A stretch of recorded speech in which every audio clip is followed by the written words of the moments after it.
எப்படிப்பட்ட அறிவை நாம் அடைய வேண்டும் என்பதை சிந்தித்து பார்க்க வேண்டும்.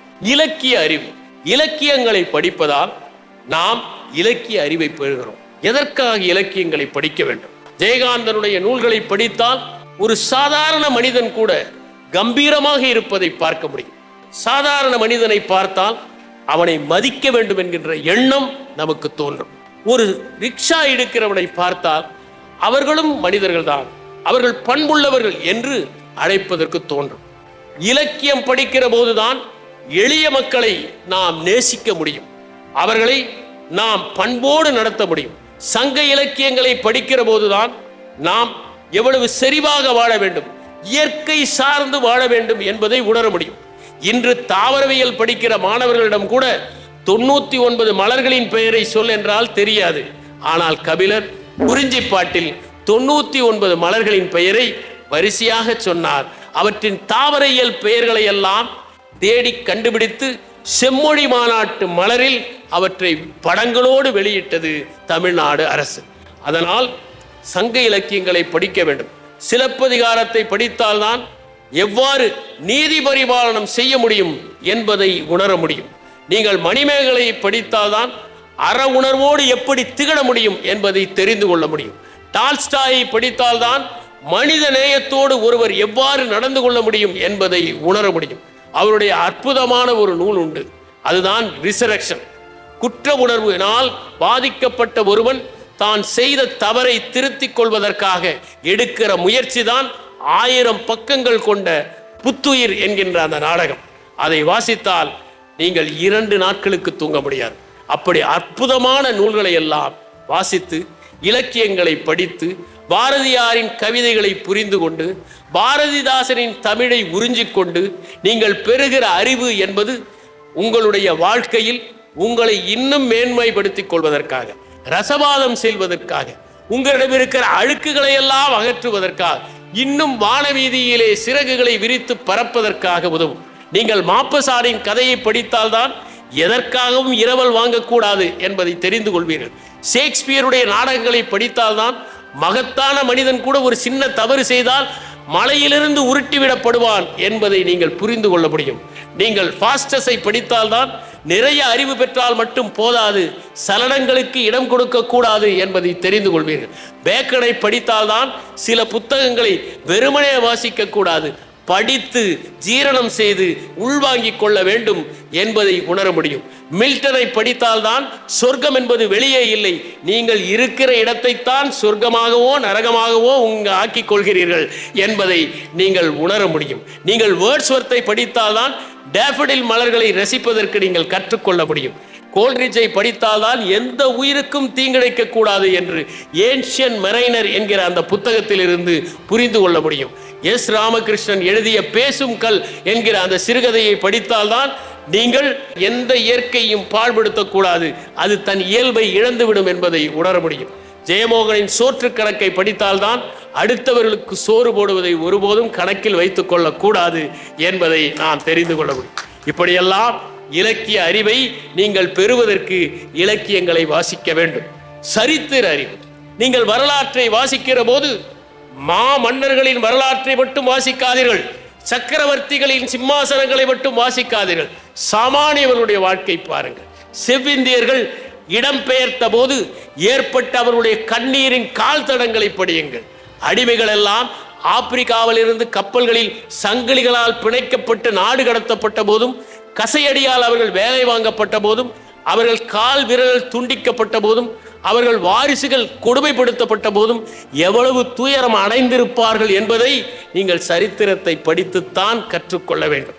எப்படி எளிய மக்கள் ஒரு காலத்திலே பாதிக்கப்பட்டார்கள், கடுமையான வரிகள் எல்லாம் விதிக்கப்பட்டன என்பதை நீங்கள் சரித்திரத்தை பார்த்து தெரிந்து கொள்ள வேண்டும்.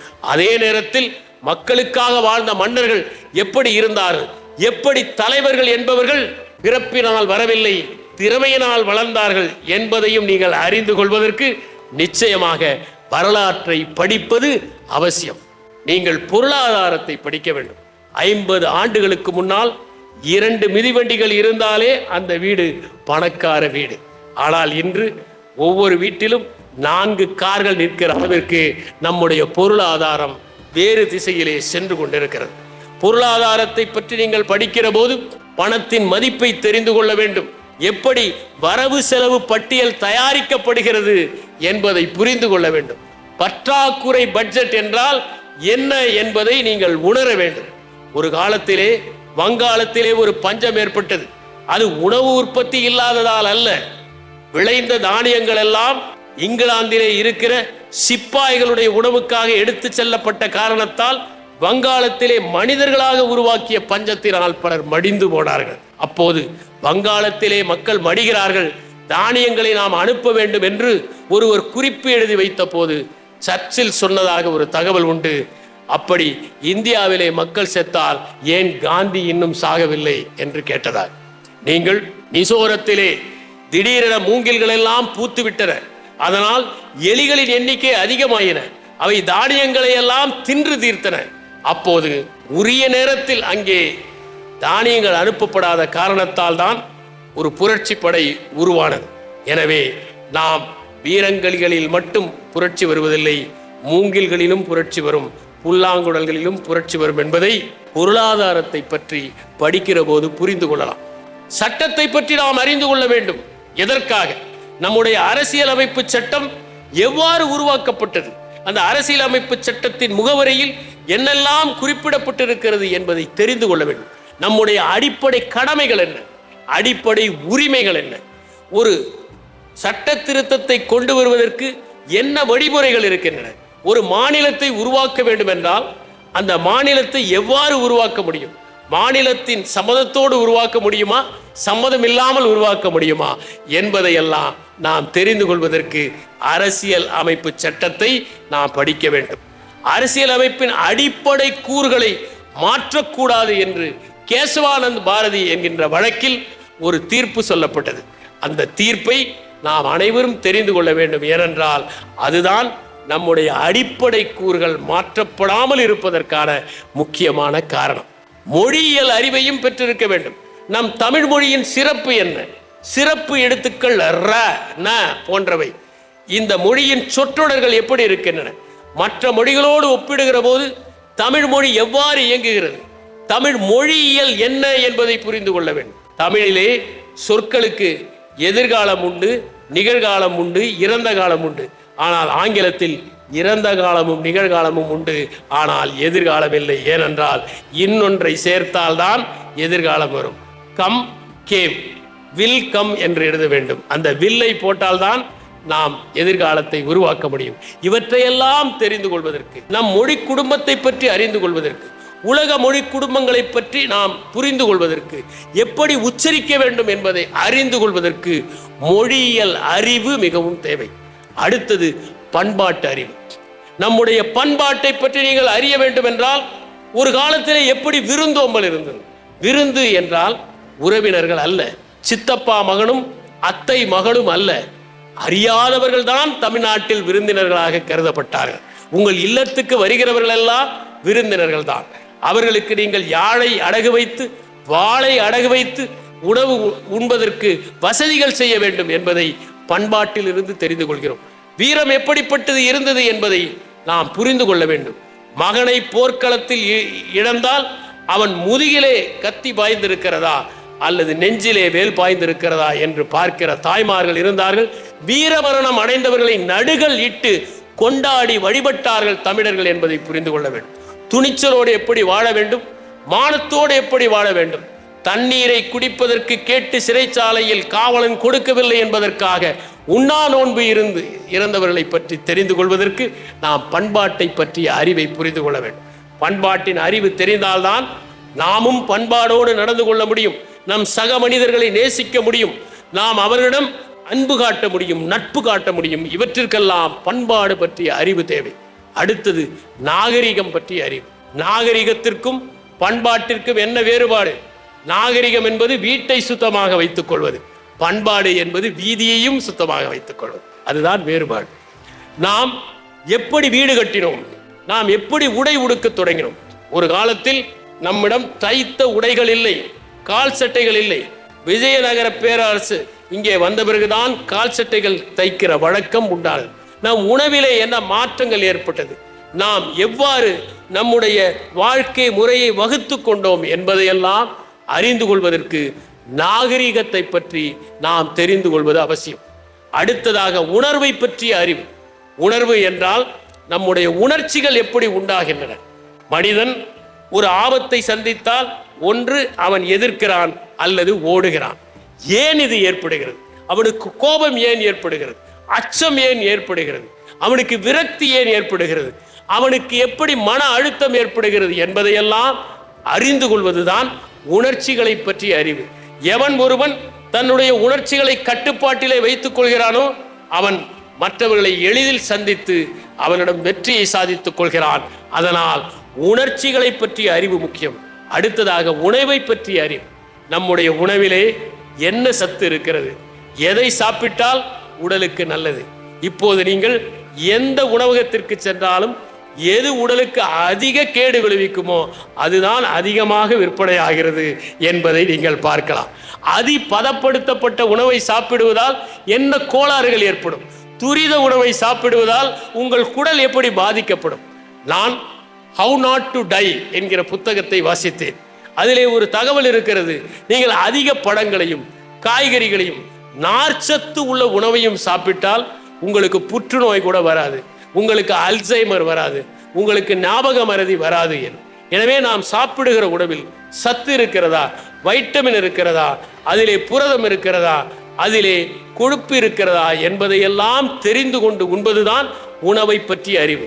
முதலில் நாம் எதை சாப்பிடுகிறோம் என்பதை தெரிந்து கொண்டால்தான் சாப்பிடுவது நமக்கு நல்லதா இல்லையா என்பதை தெரிந்து கொள்வதோடு எவ்வளவு சாப்பிடலாம் என்பதையும் வரையறை செய்து கொள்ள முடியும். மகத்தான மனிதர்கள் கூட உணவை சரியாக உண்ணாத காரணத்தால் மடிந்து போகிறார்கள் என்பதை பார்த்திருக்கிறோம். கீட்ஸினுடைய கல்லறையில் ஒரு வாசகம் இருந்ததாக நான் படித்திருக்கிறேன். இந்த மனிதன் தன்னுடைய நாக்கை கட்டுப்படுத்தாத காரணத்தால் தான் இறந்து போனார் என்று. அதை போல எண்ணற்றோர் இறந்து போவதற்கு காரணம் உணவை பற்றிய அறிவு இல்லாததுதான் என்பதை நாம் புரிந்து கொள்ள முடியும். அடுத்ததாக அறிவியல் பற்றிய அறிவு. இந்த உலகம் எப்படி தோன்றியது? நாம் எப்படி தோன்றினோம்? பரிணாம வளர்ச்சி என்றால் என்ன? பலருக்கு இன்னும் புரிவதில்லை. சிம்பன்சிக்கும் மனிதனுக்கும் உள்ள தொடர்பு என்ன? எப்படி மனிதன் படிப்படியாக முன்னேறினான்? எப்போது பேச கற்றான்? எப்போது வேளாண்மையை கற்றான் என்பதையெல்லாம் தெரிந்து கொள்வது அறிவியல் அறிவு. அதே போல மரபுக்கூறு என்றால் என்ன? எந்த நோய்கள் மரபுக்கூறால் வருகின்றன? ஏன் ஆண்களுக்கு மட்டும் வழுக்கை வருகிறது? ஏன் ஆண்களுக்கு மட்டும் இரவிலே பார்வையற்ற தன்மை வருகின்றன என்பதையெல்லாம் தெரிந்து கொள்வதற்கு அறிவியலை படிக்க வேண்டும். ஒரு தாவரவியலை படித்தால்தான் செடிகளை இன்னும் ஆழமாக புரிந்து கொள்ள முடியும். நீங்கள் உயிரியலை படித்தால்தான் விலங்குகளை பற்றி இன்னும் நிறைய கற்றுக்கொள்ள முடியும். நீங்கள் வேதியியலை படித்தால்தான் ரசாயனங்கள் எவ்வாறு செயல்புரிகின்றன என்பதை தெரிந்து கொள்ள முடியும். இயற்பியலை படித்தால்தான் வண்ணங்களை பற்றியும் ஒளிகளை பற்றியும் நீங்கள் புரிந்து கொள்ள முடியும். இப்படி அறிவியல் அறிவு என்பது ஒரு மனிதனுக்கு அத்தியாவசியமான ஒன்று. அடுத்ததாக நாம் அதிகம் தெரிந்து கொள்ள வேண்டிய ஒன்று காலமுறை மாற்றம் என்பது. இன்று உலகம் முழுவதுமே காலமுறை மாற்றம் நிகழ்ந்து கொண்டிருக்கிறது. குறுகிய நேரத்தில் அதிக அளவிற்கு மழை பெய்கிறது. இதனால் மாநகரங்கள் எல்லாம் தண்ணீர் சூழப்பட்டு காட்சியளிக்கின்றன.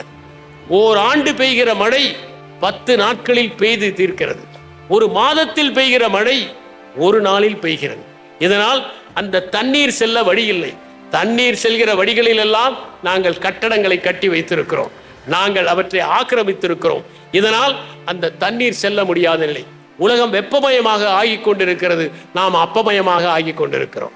ஒரு வாரம் வரை நாம் பனியினால் பரிதவித்தோம், இன்று வெயிலால் நாம் காய்ந்து கொண்டிருக்கிறோம். இவையெல்லாம் காலமுறை மாற்றத்தினால். பூட்டானில் அந்த பிரதம மந்திரி ஒரு அற்புதமான உரையை நிகழ்த்தினார்.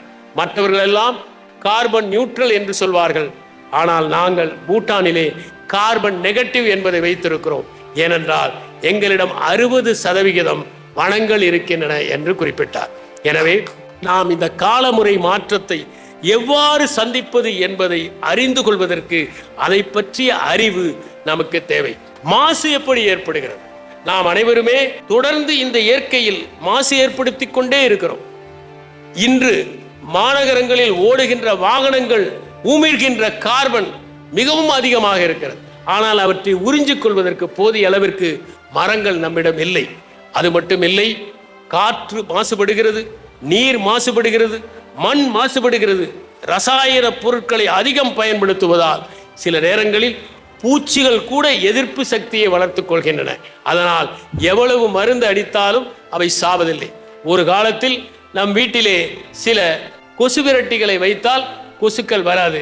இப்போது அவற்றை தான் அதிகம் சுற்றி கொண்டிருக்கின்றன. ஏனென்றால் அவற்றின் மனத்தை அவையும் ரசிக்க ஆரம்பித்து விட்டன.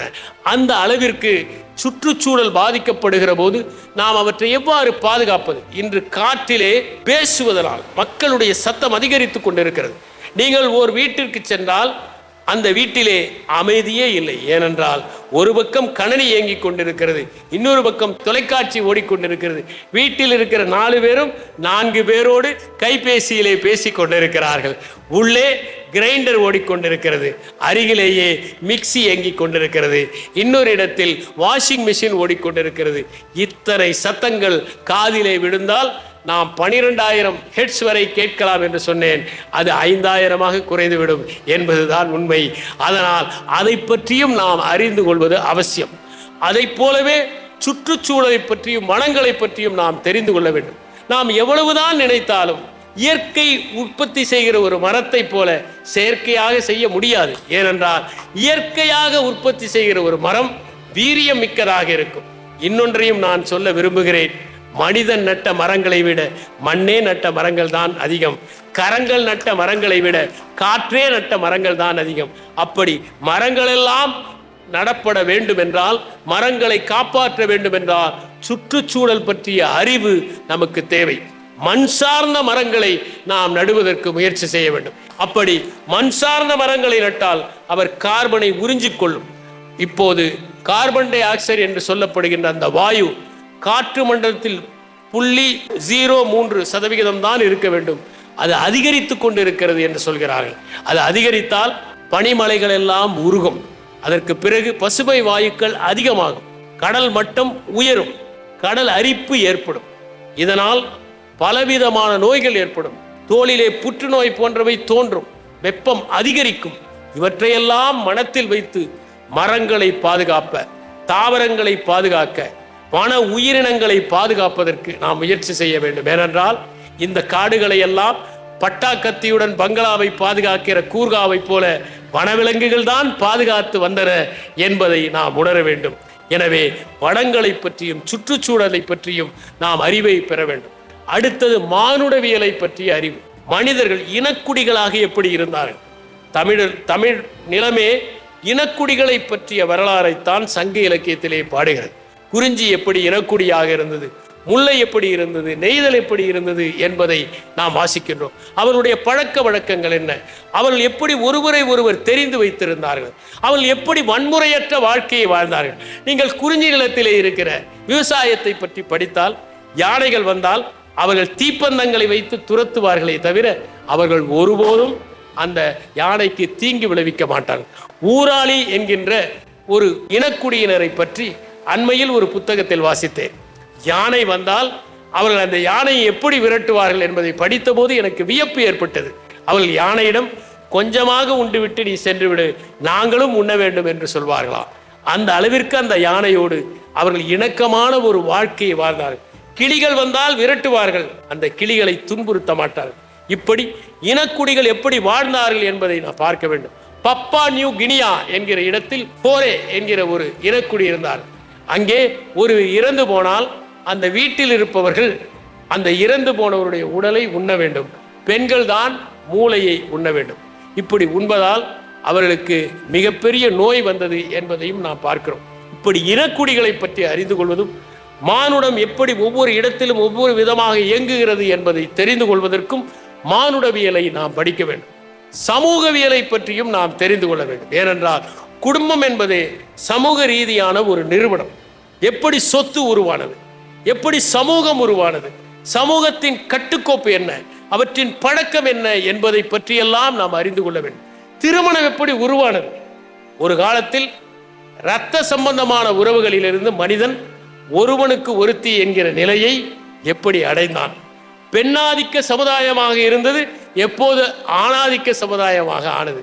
ஆணாதிக்க சமுதாயமாக ஆனதால் என்ன பாதிப்பு ஏற்பட்டது என்பதையெல்லாம் அறிந்து கொள்வதற்கு நீங்கள் சமூகவியலை படிக்க வேண்டும். எனவே சமூக அறிவும் தேவை.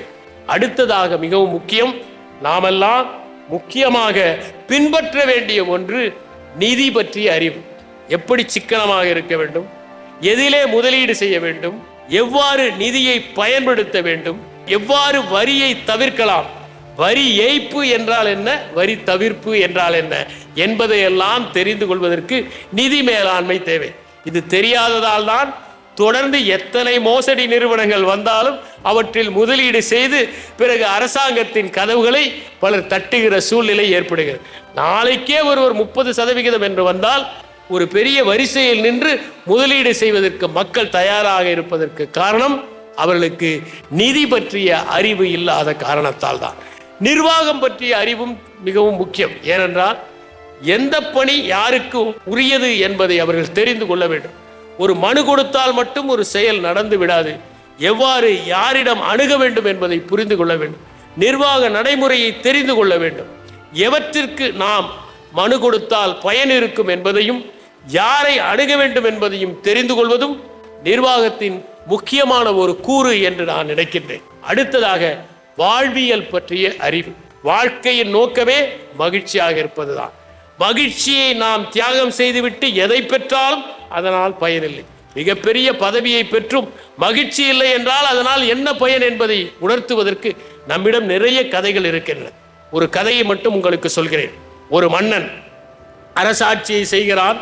ஆனால் அவனுக்கு எப்போதும் துன்பம், எப்போதும் துயரம். ஒரு நாள் அவன் ஒரு முனிவரை காட்டிலே சந்தித்து, என் அரசாட்சி எனக்கு துன்பம் தருவதாக இருக்கிறது, நான் என்ன செய்வது என்று கேட்கிறார். ஒன்றுமில்லை, அரச பதவியில் என்னை உட்கார்ந்து வைத்துவிடு, நான் சொல்வதை மட்டும் நீ செய் என்கிறார். அவருக்கு அரச பதவி, ஆனால் அவர் சொல்வதையெல்லாம் இவன் செய்கிறான். எல்லாம் நன்றாக நடந்து கொண்டிருக்கிறது. ஆனால் அவன் மகிழ்ச்சியாக இருக்கிறான். அந்த துறவியும் மகிழ்ச்சியாக இருக்கிறார். ஒரு நாள் துறவியை பார்த்து கேட்டான், எனக்கு அரச பதவி இருந்தபோது நான் துன்பமாக இருந்தேன், நீங்கள் எப்படி மகிழ்ச்சியாக இருக்கிறீர்கள்? அரசர் சொன்னார், இந்த பதவி பறிபோய் விடுமோ என்று நினைத்தாய், அதனால் துன்பமாக இருந்தாய். எனக்கு இது போனால் என்ன வந்தால் என்ன என்று இருக்கிறேன், அதனால் நான் மகிழ்ச்சியாக இருக்கிறேன் என்று. எனவே எந்த காலகட்டத்திலும் மகிழ்ச்சி தான் வாழ்க்கையின் உண்மை. அடுத்தது ஆன்மீகம் பற்றிய அறிவு. ஆன்மீகம் என்றால் நாம் நினைத்துக் கொள்வதைப் போல மதங்களை பற்றிய அறிவு அல்ல, சாமி கும்பிடுவதல்ல ஆன்மீகம். வாழ்க்கையை எவ்வாறு ரசிக்க வேண்டும், வாழ்க்கையை எப்படி மேன்மையாக நடத்த வேண்டும் என்பதை அறிந்து கொள்வதுதான் உண்மையான ஆன்மீகம். எல்லோரையும் நேசிப்பதுதான் உண்மையான ஆன்மீகத்தினுடைய சாரம். யாரையும் வெறுக்காமல் எல்லோரையும் நேசிப்பது என்று சொன்னால் உயிர்களை கூட நேசிப்பது ஆன்மீகத்தின் ஒரு பகுதி. நீங்கள் தம்மபதத்தை படிக்க வேண்டும், நீங்கள் லாவோட்சுவை அறிந்து கொள்ள வேண்டும், புத்தருடைய கோட்பாடுகளை தெரிந்து கொள்ள வேண்டும், நீங்கள் நபிகள் நாயகம் வாழ்ந்த வாழ்க்கையின் சாரத்தை புரிந்து கொள்ள வேண்டும், இயேசுநாதர் சொன்ன அறிவுரைகளின் தன்மையை புரிந்து கொள்ள வேண்டும். அப்படியெல்லாம் நீங்கள் அவற்றை உள்வாங்கிக் கொள்கிற போதுதான் உண்மையான ஆன்மீகம் இருக்கும். அந்த ஆன்மீக அறிவை நாம் பெறுவதற்கு முயற்சி செய்வது மிகவும் முக்கியம் என்பதை உணர வேண்டும். அடுத்ததாக அறம் பற்றிய அறிவு. மனிதன் எவ்வாறு வாழ்ந்தான், கூட்டமாக வாழ்ந்தபோது அவனுடைய நெறி எப்படி இருந்தது, அவன் கும்பலாக ஆனபோது என்ன ஆயிற்று, அவன் தனிப்பட்ட குடும்பத்தை ஏற்படுத்திக் கொள்கிற போது எப்படி சட்டங்களை செய்தான், எப்படி மரபு ரீதியாக இருந்தவை பின்னால் மாறின, சட்டமாக மாறின. மனிதன் இயல்பிலேயே அற உணர்வோடு இருப்பவன் தானா, நீதி, நேர்மை, நியாயம் ஆகியவை எப்படி பரிபாலனம் செய்யப்பட வேண்டும் என்பதையெல்லாம் அறிந்து கொள்வதுதான் அற உணர்வு. அதனால்தான் நான் சொன்னேன், சிலப்பதிகாரத்தை படிக்கிற போது தான் குற்றம் புரிந்தவன் என்று தெரிகிற போதே அந்த மன்னன் இறந்து போகிறான். ஏனென்றால் அவன் இயற்கை நீதியின் விதிகளை பின்பற்றவில்லை. கோவலன் குற்றம் செய்தானா என்பதை விசாரணை செய்து கோவலன் தரப்பையும் கேட்காமல் விட்டதுதான் அவன் செய்த தவறு. எனவே அறம் என்பது என்ன என்பதை நாம் அறிந்து கொள்வதும் அவசியம். அடுத்ததாக தாக்கு பிடிக்கிற அறிவு. நாம் இந்த உலகத்தில், இந்த நவீன உலகத்தில் தாக்கு பிடிக்க வேண்டும் என்றால் மின்னணு அறிவை பெற்றிருக்க வேண்டும். இன்னும் சொல்ல போனால் வீதி மிடுக்கோடு இருக்க வேண்டும். பலர் புத்தகங்களை படித்திருப்பார்கள், புத்தக புழுக்களாக இருப்பார்கள். ஆனால் அவர்கள் வாழ்க்கையில் வீதியில் எப்படி மனிதர்களிடம் நடந்து கொள்வது என்று தெரிந்திருக்க மாட்டார்கள். புதிய இடத்திற்கு சென்றால் ஒரு தகவலை பெறுவதற்கு கூச்சமாக அவர்கள் இருப்பார்கள். யாரிடம் பேசுவது என்று புரியாமல் இருப்பார்கள். ஒரு தொடர் வண்டியிலே பயணம் செய்தால் எதிரே இருப்பவர்களை பார்த்து புன்னகைக்கு கூட மாட்டார்கள். இவர்களெல்லாம் தாக்கு பிடிக்கின்ற அறிவை பெறாமல் இருக்கிறார்கள். அதுவும் முக்கியம். தொல்லியல் சார்ந்த அறிவு. மண்ணுக்கு மேலே இருக்கிற சரித்திரத்தை விட மண்ணுக்கு கீழே இருக்கிற சரித்திரம் மகத்தானது என்பதைத்தான் நாம் கீழடியிலே கண்டுபிடித்தோம், சிந்து சமவெளியிலே கண்டுபிடித்தோம். எனவே தொல்லியல் தொடர்பான அறிவையும் பெற வேண்டும். நம்முடைய பாரம்பரியம் எத்தனை பழமை வாய்ந்தது என்பதையும், பழங்காலத்தில் எப்படியெல்லாம் மக்கள் வாழ்ந்தார்கள் என்பதையும் தொல்லியல் அறிவை பெறுவதற்கு அது தொடர்பான இடங்களுக்கெல்லாம் சென்று பார்வையிட்டு அவற்றை கண்டு அவற்றிலிருந்து தெளிவு பெறுவது ஒன்றுதான் வழி. இறுதியாக பணி பற்றிய அறிவை பெற வேண்டும். எதற்காக பணி பற்றிய அறிவு? நான் என்ன பணி செய்து கொண்டிருக்கிறேனோ அதை பற்றி தெரிந்து கொள்ளாமல் இலக்கியத்தை படித்தாலோ சரித்திரத்தை படித்தாலோ என் பணிக்கு நான் நியாயம் செய்வதாக பொருள் இல்லை. எனவே நீங்கள் எந்த பணியை செய்கிறீர்களோ அந்த பணியை பற்றி தெளிவாக அறிந்து கொண்டு, நுட்பங்களை அறிந்து கொண்டு, நுணுக்கங்களை அலசி ஆராய்ந்து தெளிவு பெற்றுக்கொண்டு அந்த பணியை செய்ய வேண்டும்.